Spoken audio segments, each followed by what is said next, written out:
একজন বিশ্বজয়ী হাফেজ যদি ছাত্রীদের মতো চুল রাখে তাহলে কেন মানুষ এটা নিয়ে সমালোচনা করবে না? আপনি স্ক্রিনে যে ভিডিওটি দেখতে পাচ্ছেন আমাদের সবার পরিচিত একজন বিশ্বজয়ী হাফেজ। তিনি এমন একটি চুলের কাটিং দিয়েছে এবং সেটি ভিডিও করে তিনি অনলাইনে ছেড়ে দিয়েছেন এবং মানুষ এটা নিয়ে সমালোচনা করছে।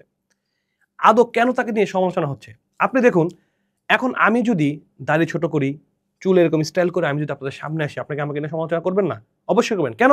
কারণ আপনি আলামিন ভাইকে একভাবে চেনেন যে তিনি ইসলামিক মানুষ, ইসলামিক আইডলে তিনি চলবেন। রাসূল সাল্লাল্লাহু আলাইহি সুন্নাহর মধ্যে তিনি চলবেন। তিনি রাসূলের সুন্নাহর বাইরে গিয়ে রাসূল যেটা নিষেধ করেছেন সেটা তিনি করবেন না। আপনি এটা এক্সপেক্ট করেন আমার কাছে। আমরা একজন বিশ্বজয়ী হাফেজের কাছে কি এক্সপেক্ট করি? যে তিনি ইসলামের বিধিবিধানগুলো সঠিকভাবে মানবেন, তিনি কোরআন মানেন, আলহামদুলিল্লাহ তিনি কোরআনকে মুখস্থ করেছেন। চিন্তা করা যায়।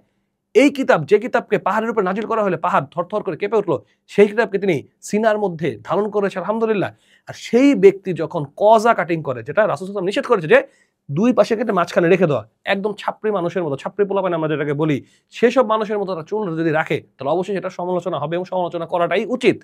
আমি বলবো, যদি আমাদের চুল রাখতে হয় তাহলে আপনি ঘাড় বাবরি রাখেন, কান বাবরি রাখেন বা চারিদিকে সমান রাখেন, এটা রাসূলের সুন্নাহ।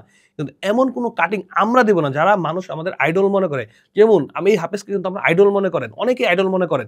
কিন্তু এই যে তার এই আচরণের কারণে কিন্তু অনেকে ভুল মেসেজ পাবে যে এভাবে তাহলে চুল কাটা কি জায়েজ? আসলে এখানে মূল বিষয় হলো আমাদের এই হাফেজ সাহেব কুরআন মুখস্থ করেছে ঠিকই, কিন্তু ইসলামকে মুখস্থ করতে পারেনি। ইসলামের মৌলিক বিধিবিধান তিনি মুখস্থ করতে পারেনি। আল্লাহু আলাম তিনি কোনো মুরব্বিদের আন্ডারে আছে কিনা এটাও হয়তো আমার জানা নেই।